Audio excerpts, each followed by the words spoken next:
What is going on, everyone? Hunters Row Outdoors, and today I'm going to show you guys what I'm going to be bringing for TAC this year. Unfortunately,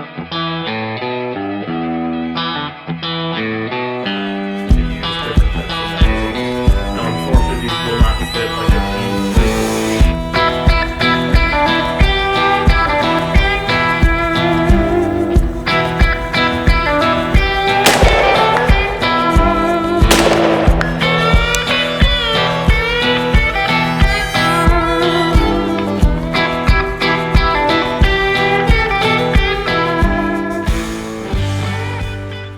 For those of you who don't know what TAC is, it's an acronym for Total Archery Challenge.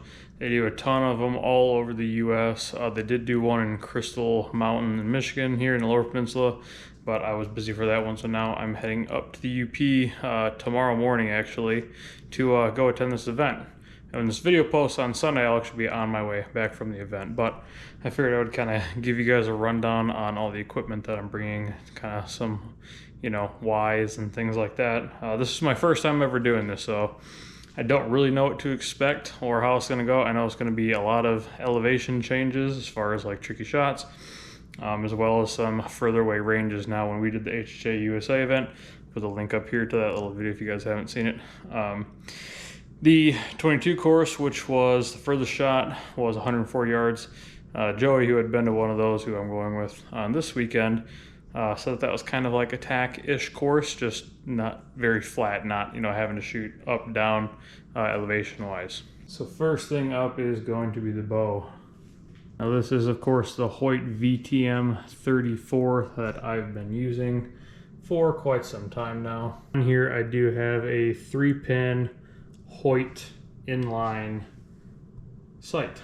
Now I am rocking the detachable quiver, but I do plan to change this out to their actual 2-piece because I never take my quiver off. And up front we do have a little stubby that comes with the bow. I just kind of have that left there. And we have the Go sticks as well as the Hoyt 10-inch stabilizer.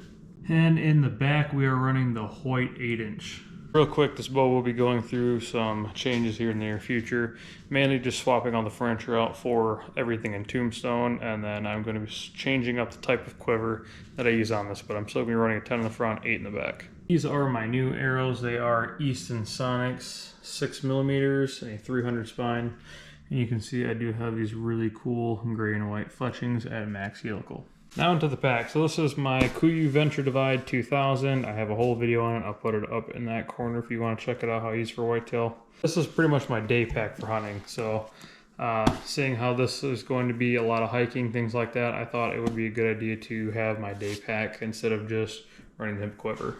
Speaking of the hip quiver, I do have that on the side here with arrows accessible. That way if I do actually want to throw this on, I have it, and if not, I can leave it where it is and still be able to access extra arrows. I'll be taking one from the actual quiver itself to shoot, and then if need be, I will start taking them from the quiver, but if I start losing or breaking arrows, then that's what those ones are for. Down here is the zipper for the pass-through. You can see it has all kinds of stuff in it.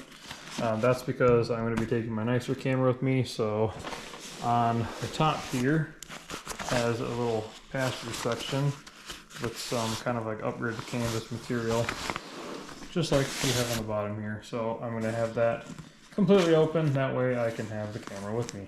And this is just my little glassing pad that I always kind of keep with me. Never know we're going to need it. Not like it takes up much room. This little sleeve is nice because if you do have like extra layers or anything like that, you can easily sew them when need be. If you haven't noticed from some of my other videos, I'm a Milwaukee Pack-Out fan, just a Milwaukee fan in general. And this is a little magnetic dish, that way if we have to make any kind of adjustments, repairs, things like that, we have something to contain all those bolts and screws so we don't lose anything.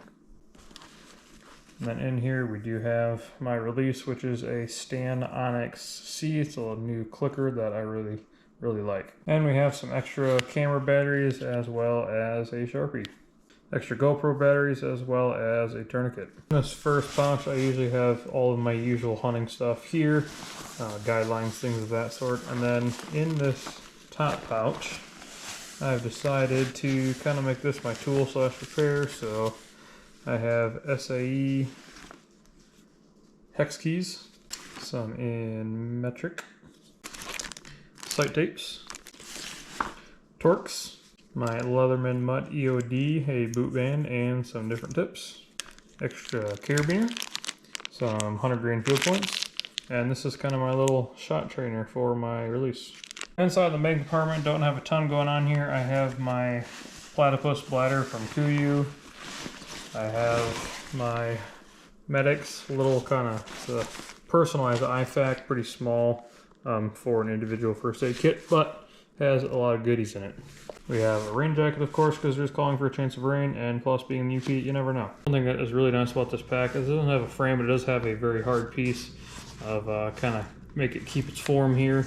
And then this Air Max padding is phenomenal. It does have a hip belt, but I usually don't prefer to wear that. And then you can see I do have the hose ring along the side here for the bladder. Pretty much it, not a whole lot going on.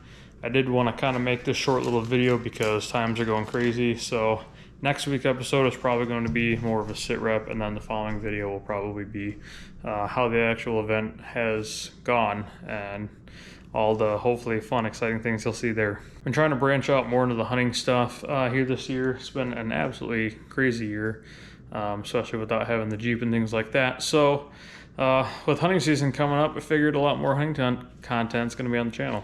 And plus, with the new house that we're getting, we'll actually have some property where we can hunt on and do things like that. If you haven't already, be sure to check out the HHA USA event, a little video that we posted.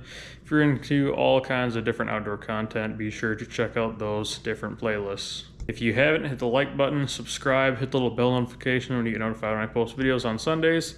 And until then, we'll catch you guys in the next one.